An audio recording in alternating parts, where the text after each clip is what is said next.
Welcome to the Freelance Tribe. Here we talk with skilled freelancers about their professional journey. Stay tuned for real-life experiences to learn and actionable steps to take to improve your freelancing career. My name is Yuri. I'm a community builder at Code Control and 9am.works, and my guest is Stefania Volpe, product manager at Freelancermap.com, who closely works with hundreds of freelancers internationally. So, welcome, Stefania. Yeah, thank you, Yuri, for having me today. I met you first because we are doing Freelance Unlocked conference together. And then I saw that you wrote this great article where you were talking about freelancers, right? And I feel like it's always a question. It's a question for beginners for sure.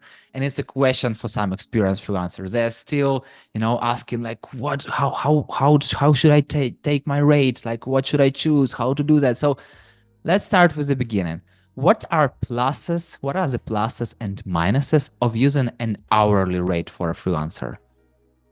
Okay, so I think among the advantages, so among the pluses of a freelance rate, I'd mention the flexibility, because freelancers charge based on the time they spend on a task, on a project. So, and this can be advantageous also for projects maybe with an uncertain scope, or for projects which require maybe ongoing support and ongoing maintenance. So you work more hours, then you bill more hours, and the other way around. So quite flexible at this point. An hourly rate, it's also transparent, both for the freelancer but also for the client. Because it's easy to keep track of the hours worked, and for the client it's also important to understand how their budget is being allocated. So I think it's also a plus for an hourly rate. And it's also, an hourly rate, it's also quite easy to calculate. So freelancers are able to estimate the number of hours they require for a project, and they easily have then the total cost of a project. I think this could be the pluses for the hourly rate, but for sure you also have like disadvantages, like always. And I think maybe one of the biggest disadvantages of an hourly rate would be the income limitation, because the earnings are directly tied to the number of hours a freelance works. So this can lead to fluctuations in income, for example, and it could be maybe challenging to achieve a certain financial stability. And a limit, it's also the scalability, because of course you can't work 24 hours a day. So at some point a freelancer would reach a certain workload, and it won't be able to build more hours for the day. So it's maybe a way to charge the client that had this limitation. So if you want to scale your freelance business, maybe you have to switch to another charging method. And sometimes it could be maybe difficult to estimate the total cost of a project if the scope is not that clear, or there is always requirements from the clients coming on, and it could be maybe a bit challenging too. Sometimes I hear that, and it's definitely true, that more experienced freelancers doing job faster than less experienced. But also, usually more experienced freelancers have higher rates than less experienced. But when you see some projects, let's imagine we have a project and it's like hourly rate 50 euro per hour, and they, for example, need 10 hours of work. And somebody like experienced freelancer can do this job like in 5 hours, but they charge 90 euro per hour, which means that at the end, the cost of the project will be lower. But how to communicate this difference in hourly rates? Yeah, I think this is basically about being able to sell yourself, and self-marketing is also a very important part of being a freelancer. So in that case, maybe you don't want to focus on the price, but you can find like strategies to communicate this price, focusing on the value and on the quality you provide. For example, could be an option. You can also justify the price, maybe with presenting with past work, some testimonials from clients. You can also maybe present some reviews or some case studies. And it's also smart to like quantifying the results you can bring maybe to a client using metrics, using data, or some statistics, so they have like a visual idea or a better idea on what value they'll get at the end of the project. So it's not really focusing on the number, not on the rate, but on the value you can offer the client, and the quality, of course. So it sounds like every freelancer have to be a great sales expert, It's not really just, also, yeah, yes. it's also a really difficult part. It's an important one. So it's about selling your services. So sometimes how do people calculate the hourly rate? They just go to some kind of resource or Google like developer hourly rate Berlin, for example. And then they, okay, so there is amount, I will pick the same amount. So basically that's how their calculations are going. But what is the proper way to calculate an hourly rate? Yeah, so for freelancers, when they calculate their rate, there are some important aspects they have to consider and to take into account. And the first thing is to consider all the costs you have, for example, in a month. And you have consider your private costs, like, for example, your apartment rent, the food costs, your clothes, but also, of course, your professional costs. So the costs related to your business, like, for example, the office, some software or tools you are using, taxes, of course. It's also very important to consider. So this would be the first step. Just grab a piece of paper and a pen and write down all the costs you have in a month. And the second step would be to consider to calculate the working days you have available per year. So you must consider, of course, vacation days, bank holidays, weekends, maybe depending on the way you work, but also sick days, or if you are planning to do some training. So you have to really calculate all the days you're going to work in a year. So you're doing like productive work. And the most important point, I think, would be also to calculate the minimum acceptable rate. So is the lowest rate you are willing to work for. And after gathering all these numbers or all the costs you'll have in a month and the hours you're going to work, so you can divide all the costs by the hours you're going to work per year. And then add, of course, is the tax. And at this point, you would have like more or less a number you can work for. But there are many other aspects to take into consideration, like, for example, your experience, your skills, the country where you are living or where you are working, the clients you are working with. So different clients are also can also pay different rates. So there are really a lot of aspects to take into consideration while calculating the rates. But I think the cost, the days, and the minimum you're willing to work for are like good basis to start with. I feel like the hardest part to calculate, to include into this calculation is exactly your experience. Because I had some Yeah. previous episode with Said Sadok, and he told like previously when I was doing some workshops or whatever, I was just charging for hour. So if it's an hour for a workshop, okay, so here's my rate, our workshop, let's do it. But then he told like, I'm not taking into account my experience. I'm not taking into account some materials I prepared before. I'm not taking into account the time that I spent for preparation for that workshop. So it's always, it looks like it's granted. So we take it for granted. But at the end of the day, it's also like, if somebody can do something faster, it's not because they're typing faster or they're thinking faster, but just because they're more experienced and they Yeah, sure. saw all these problems. And do you have some kind of, I don't know, advice on how to exactly include your experience part into this equation?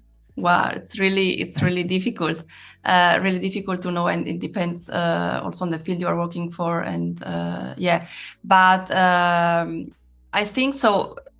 You're working, so you're gaining every day more experience. So your rate should always reflect this part. So I think your rate, I think, always has to increase because of your experience. It's not the only criteria, I know, but at least you have to keep in mind your goal is to increase your rate according to the experience you gain.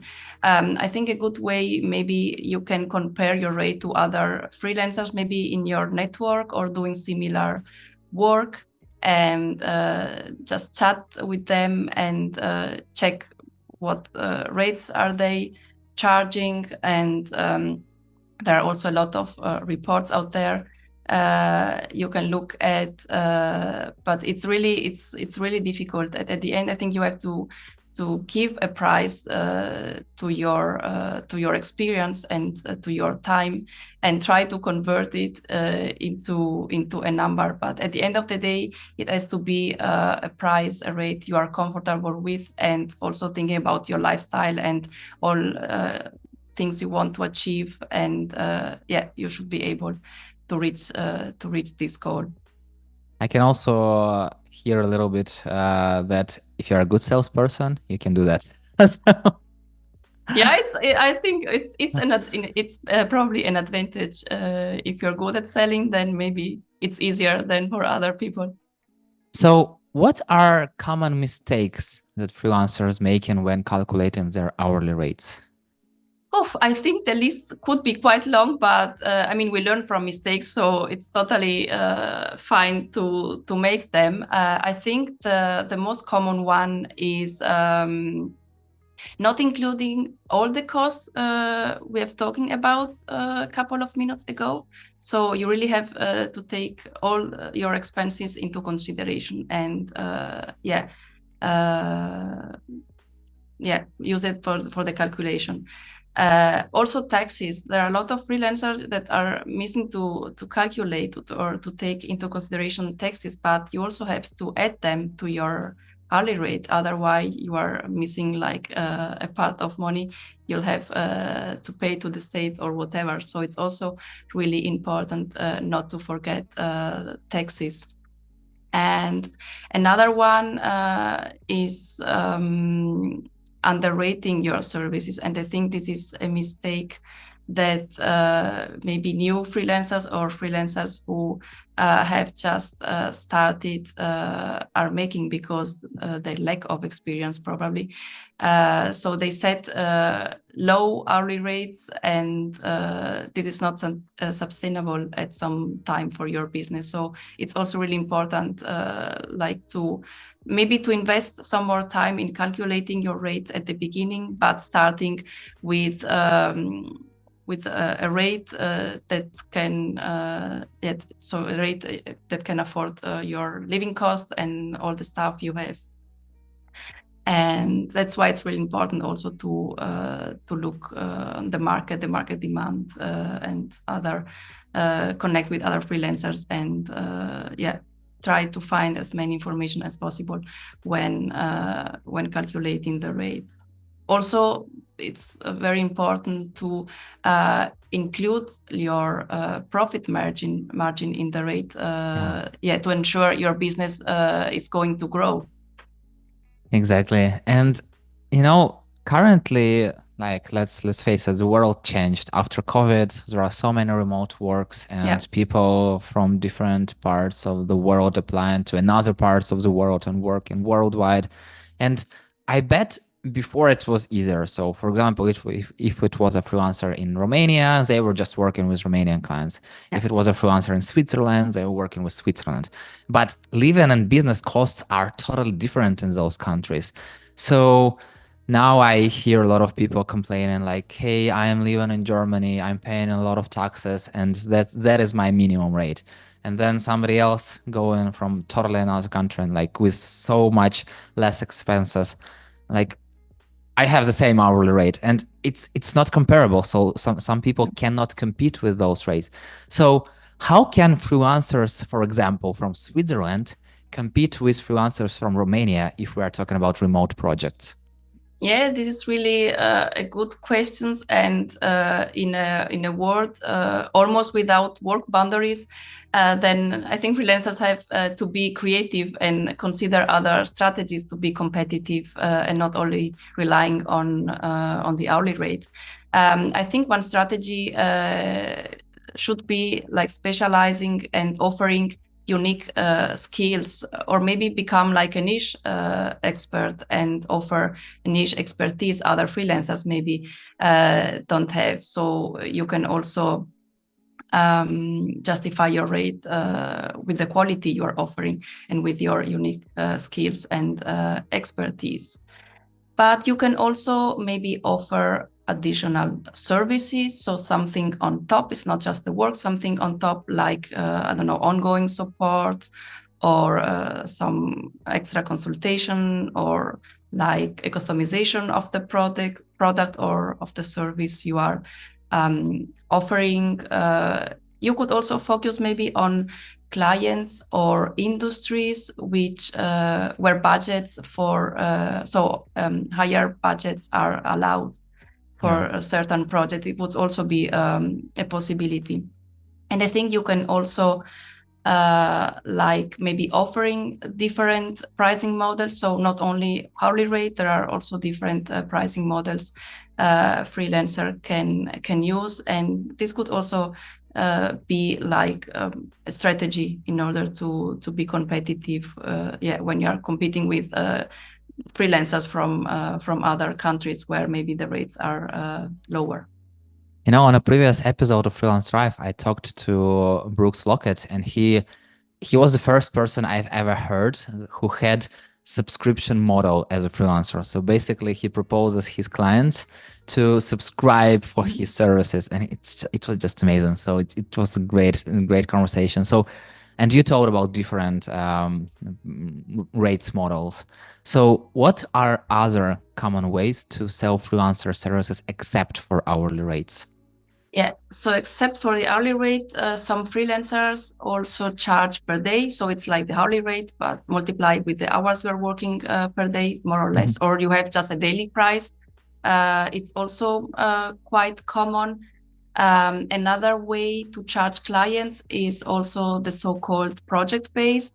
So instead of charging by the hour, the freelancer quotes a fixed price for the entire project. So it's also a very good pricing model, but I think it requires quite a bit of experience in the field, in the market, and maybe with clients, because the calculation is not so straightforward like for the hourly rate.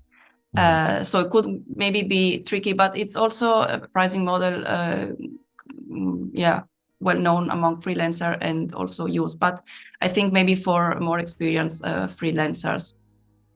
And there are also performance-based pricing models. I think it's trickier than the project-based one, because here the compensation is tied to specific results the client will achieve. So you really have to be sure that the client is going to achieve the results they are expecting for, and the results you are selling to them. So I think you need still more experience and than the other project-based pricing, but also pricing model that works. And I think you could do a lot of money or more money than with the hourly rate. Got it. Stefania, I really wish to have the sky's the limit to our conversation, but time is the limit. So the final question, what is your favorite food? Oh, the hardest question. So I'm Italian. I assume I have to say pasta and pizza, maybe, I don't know, but I really enjoy food. I like pasta. I think between pasta and pizza, I'd say pasta, or in general, all four courses like pasta, risotto, and lasagna. In general, I like the Mediterranean cuisine. So yeah, I really enjoy food. Got it. Got it. Stefania, thank you so much for sharing your experience. And it's been such a pleasure to hear and learn from you. Yeah, thank you a lot, Yurin, for inviting me today, and for sharing my experience with you and your followers. And thank you so much for listening. If you like the show, hit the like button on 5 stars and share it with your friend. That's it. We're done. See you in the next episode.